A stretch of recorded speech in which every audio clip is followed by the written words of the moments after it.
Hey guys, a little departure here from the norm, but I've been wanting to do just a few quick videos or a few quick reviews of these barefoot shoes.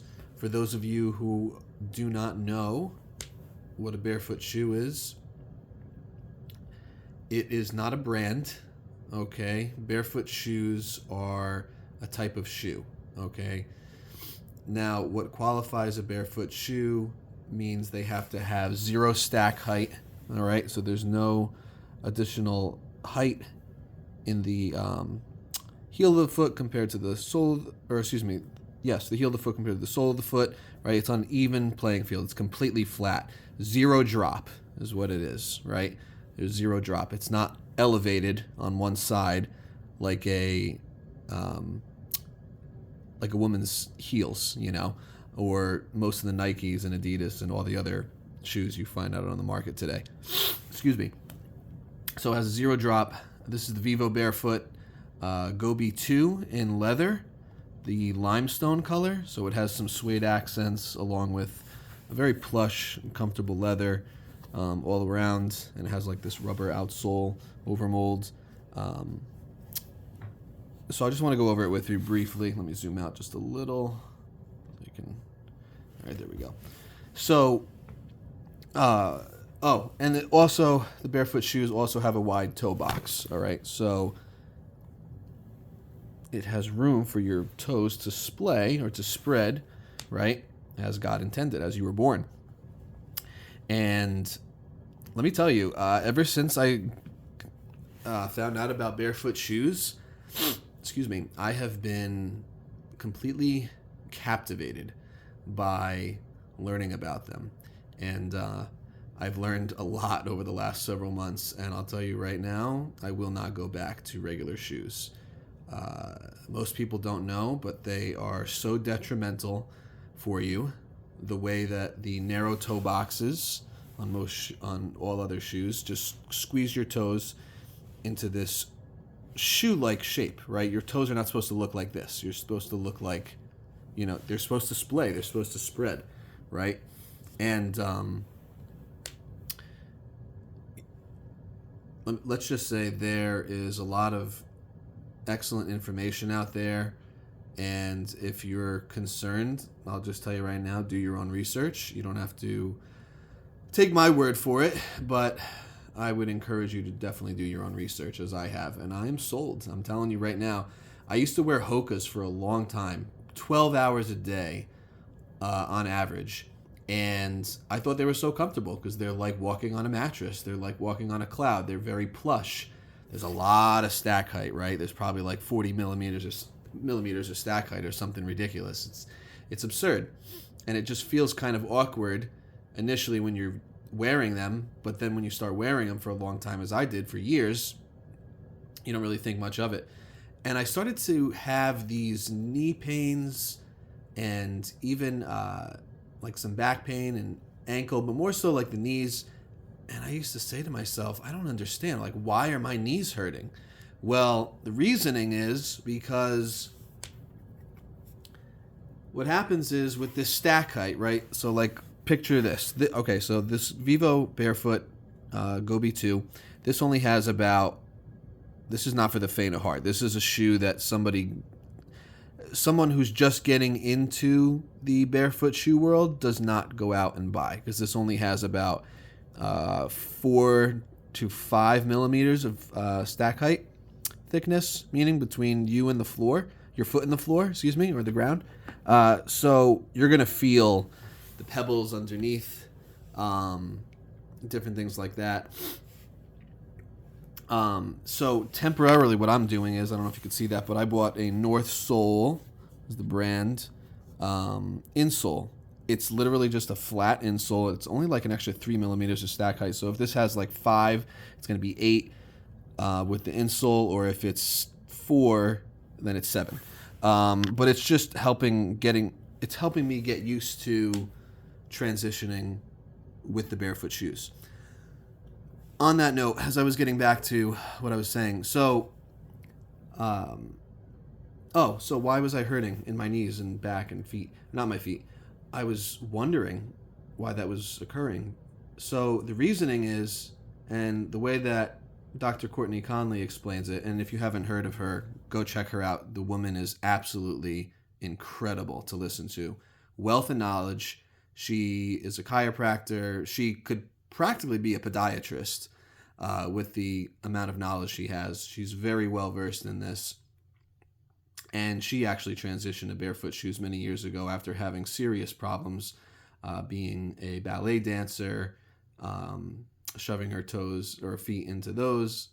And then also, I think she said she used to be like a long distance bicycle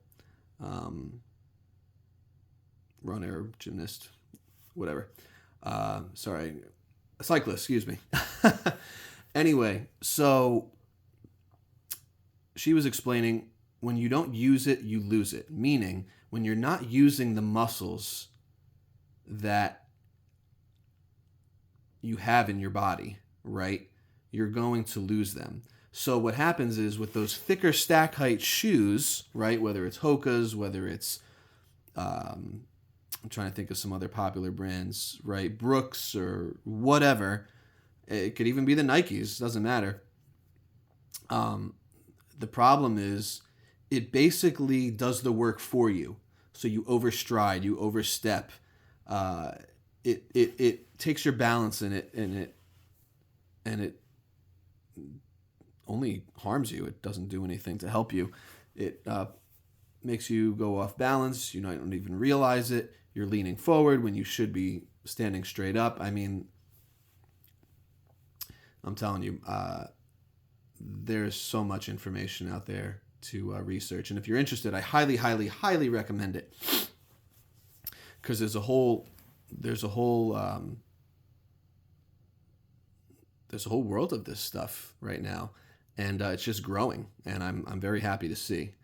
So anyway, what was happening was when I had that stack height underneath my shoes, what it did was it was doing the work for me. So it was taking my muscles and weakening them from my feet, right? And then it weakens the muscles in your ankles, and then it weakens the muscles into your calves, and then to your knees, and then to your hip, and then to your back, right? So that's what happens, and we don't even realize that it's happening until you're starting to have these problems. And believe it or not, walking barefoot, if you can, right, depending, but walking barefoot actually is very, very healthy for you. Now, walking barefoot on concrete, that's a little different. I mean, most people can't do that. I get it. You know, we have jobs and places that won't let us show up for an interview if we showed up barefoot. But I'm saying, like, if you were to take out 10, 15, 20 minutes, half hour of your day, and you walk around your property on grass, you walk on sand, you know, dirt road, even walking on rocks. I've seen people hike barefoot, and you definitely have to build up to that, but it makes you more grounded with the earth. And I'm not talking about anything weird here, but I'm just saying there's just the way that your foot, right? Because you got to think about it. We haven't had shoes. We have not had shoes probably for more than, if I had to guess, I don't know, like actual shoes, boots, that type of thing, maybe 500,000 years. I don't know. I know they had sandals and things back then in the days of the Bible, but you know, outside of that, they didn't have shoes, right? And so they didn't have all the stack height, and they didn't have problems with their feet either.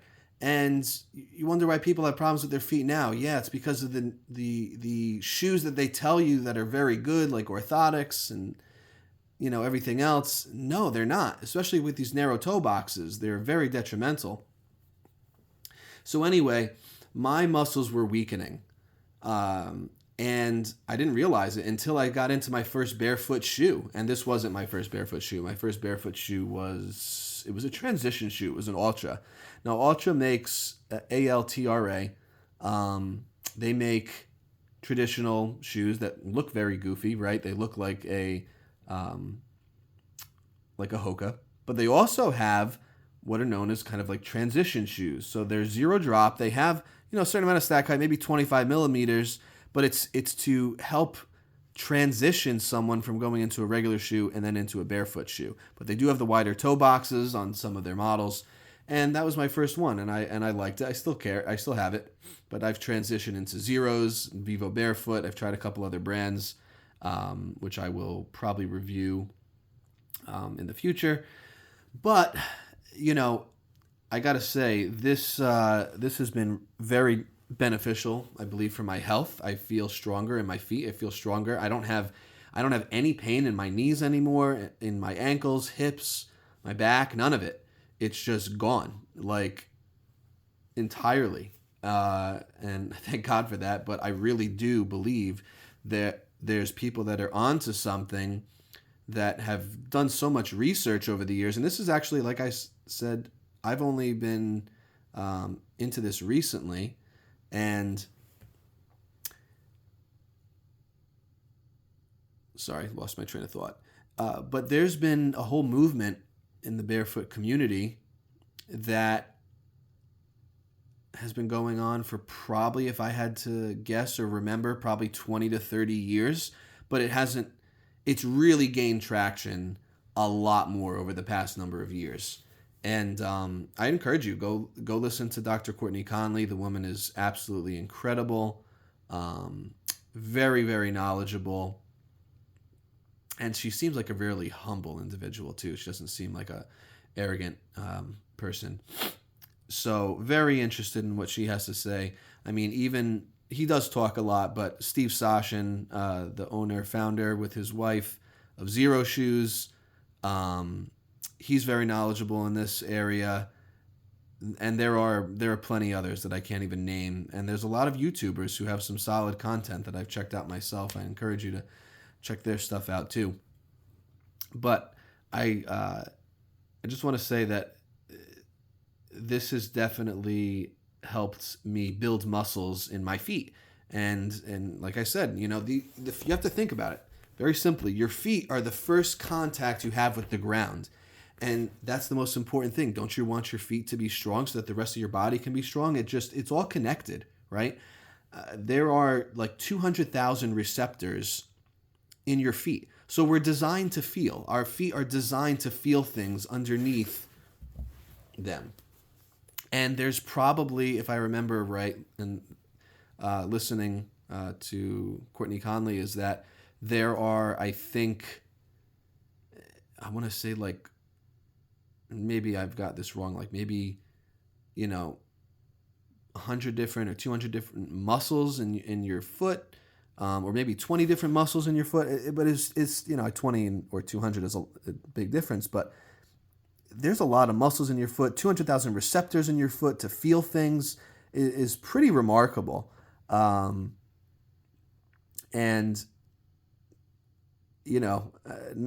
not that everyone's going to walk around like Hobbit feet, but I got to tell you, I know that was a fantasy movie, but it's certainly, I believe, very beneficial for your health. And don't take my word for it. If you haven't heard anything about it, go check it out for yourself. That's what I encourage you to do. Do your own research, right? But I wanted to just discuss this, and wow, it's already 13 and almost 14 minutes in. I wanted to get to the shoe. So the Vivobarefoot Gobi 2, like I said, in leather. I really love leather, okay? There's a lot of barefoot shoes that are not leather. They're synthetic. And, it depends on what it is. I'm not really a fan of the synthetic. I generally like the leather. So this leather is very nice. It's very plush. It's not as stiff or rigid.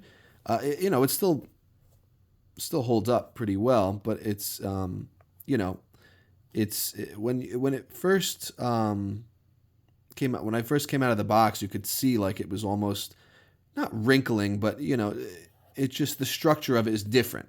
Okay, but still very well made shoe, high quality.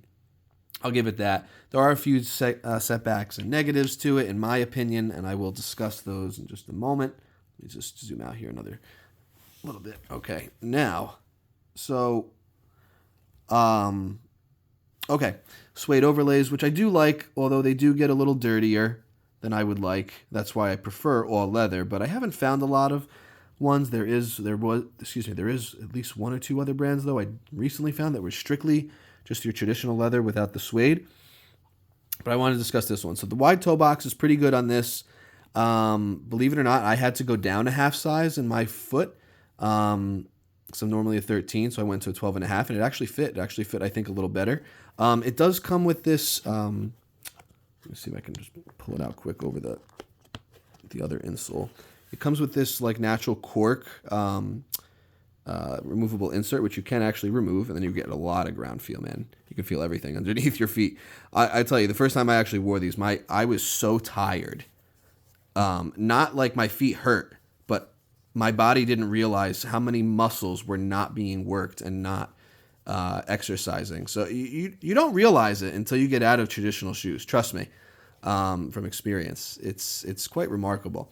But anyway, I felt like my foot was sliding back and forth a little bit, and maybe the 13 would have been okay, but 12 and a half actually worked fine. All the other ones so far, the 13 has worked. Believe it or not, the Ultra actually that I bought is a 12 and a half, because the 13, I felt like that was kind of a slippery insole as well. So I could have swapped that out. But anyway, because the 13 would have worked too. But generally, I think they fit pretty true to size. Some brands like this one might fit you a half size different. Some companies out there, they do not offer half sizes. Zero Shoes does. Some other ones do. But just look around. There's a lot of different companies. A lot of European companies, actually. So this rubber, I just want to discuss like this rubber material, overmold. It has this interesting traction. There's the Vivobarefoot symbol. You can see it right here as well. It's kind of hexagonal, almost looks like a bee's nest or something like, I don't know, just kind of reminds me like a honeycomb pattern. And they did the same on the bottom of the shoe here. Now, this, I've only worn this for a few months. I haven't worn it out in the snow or anything like that. I haven't taken this particular model hiking. It would probably work just fine because I did take another one out with less traction than this, and it was fine. I have taken it out in the rain. Seems to do all right. Haven't really slipped, thank God, or anything like that. But you know, it's a high quality shoe. However, this particular rubber material seems to squeak on certain floors, whether it's wood, certain tiles, things like that. It just depends.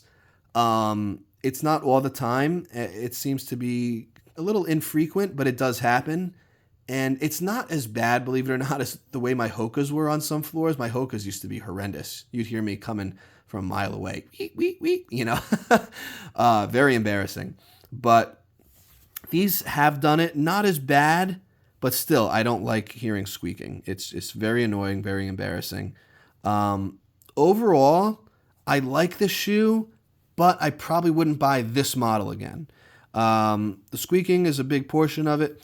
To be honest with you, these have gotten, and I mean, they're a little dirty because I've been wearing them recently and haven't cleaned them, but this rubber, like, it definitely picks up dirt very easily. Yes, it is white. I get it. As all the bottom soles of white shoes would get dirty. But it's significantly, in my opinion, a little more difficult to clean. Definitely requires a little more effort than other shoes materials that I have tried in the past. You know, I haven't been in the barefoot shoe game very long, but I'm just expressing to you this particular shoe and material. Now, Vivobarefoot, especially with this one, they use a lot of what they call, I guess, like earth-friendly materials and different things like that. This is Pliant, I guess, is a particular rubber that's supposed to be better for the earth, whatever. I don't get into that weird stuff that they're into. I'm just looking at the shoe that's going to fit right for me. But this one, like I said, probably not going to go back to this. When I put my foot into this every day, like slip it on, it's a little, I don't want to say rough to get into, but it doesn't really just slide right in like some of my Zero shoes.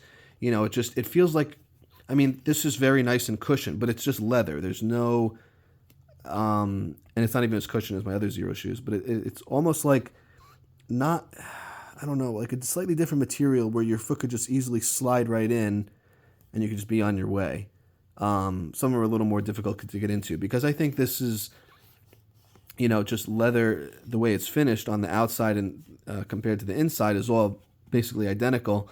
Maybe it's because your foot,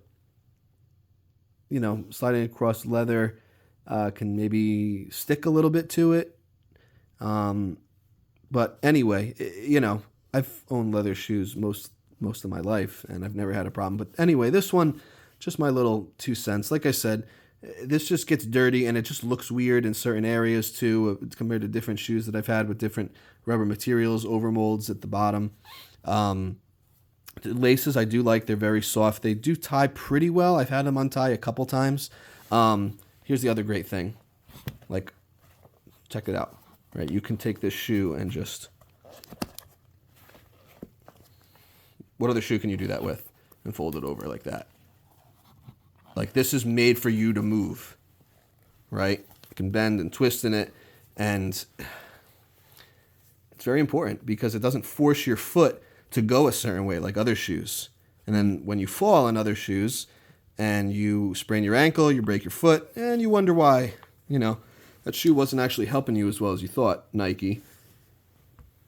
So, excuse me. I'm trying to think if I missed anything. It's a good quality shoe. I like it. I wish it was entirely leather. I wish that this had some slightly thicker padding with maybe a slightly different material on the inside here to slide your foot in and out. Compared to my Zero shoes, it's just, it's all right. And I like it, but I think my Zeros more, and I'm starting to get into some other brands. Let's see. I know there's probably more to talk about. I'm still a novice when it comes to discussing these things and these shoes. Yeah, check that out. But I'm still gonna wear it and use it and see how it fares over time. I'm sure it'll last just fine. I've heard a lot of good reviews. Listened to a lot of good reviews from other people saying that they actually do hold up just fine. In case any of you are curious, there are maybe, and I do mean maybe, 2 or 3 companies out there that make barefoot shoes that are made in the U.S., but they're one's in Oregon. I think it's called Carson Footwear. There's another one called SOM Footwear. Actually, SOM went out of business in 2000, I think. I don't know if it was 17 or 2023. I don't know why I'm getting those two numbers confused. I think they just closed their doors. Then another company bought them up. And now they're offering some of their models back, still made in the U.S. again. I think it's a company called, forget it, but just look for SOM Footwear. You'll find it. That's Sam Opera Mary. And I'm trying to think. There are very few. I think a few years ago there might have been a few more, but a few have went defunct, and it's unfortunate, but the way things go. So anyway, let me know your thoughts. I didn't mean to ramble. I think I was pretty succinct in what I was saying. I was trying to get to the point and just provide a brief overview, background to the shoe market, so those of you who don't understand and are genuinely curious, because I was genuinely curious, and I am so glad I found out about this, because like I said, I will not go back to regular shoes again. At the very least, there is no way I am not getting a wide toe box. And a wide toe box for your toes, is not the same as a wide shoe, right? A wide shoe is different than a wide toe box. And to have your feet to splay or to spread, that's what that means, is much more important. That's a non-negotiable for me. Anyway, when wearing these, just in general, I have jogged in them briefly. They hold up fine. They don't really loosen. It's a good, high-quality shoe. It really is.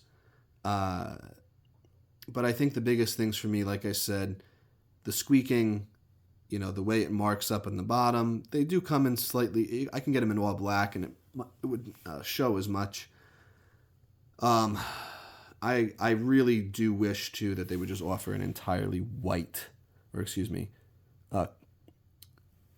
this type of leather everywhere, not these suede accents. Suede is nice, but man, when it gets dirty, it's impossible to clean.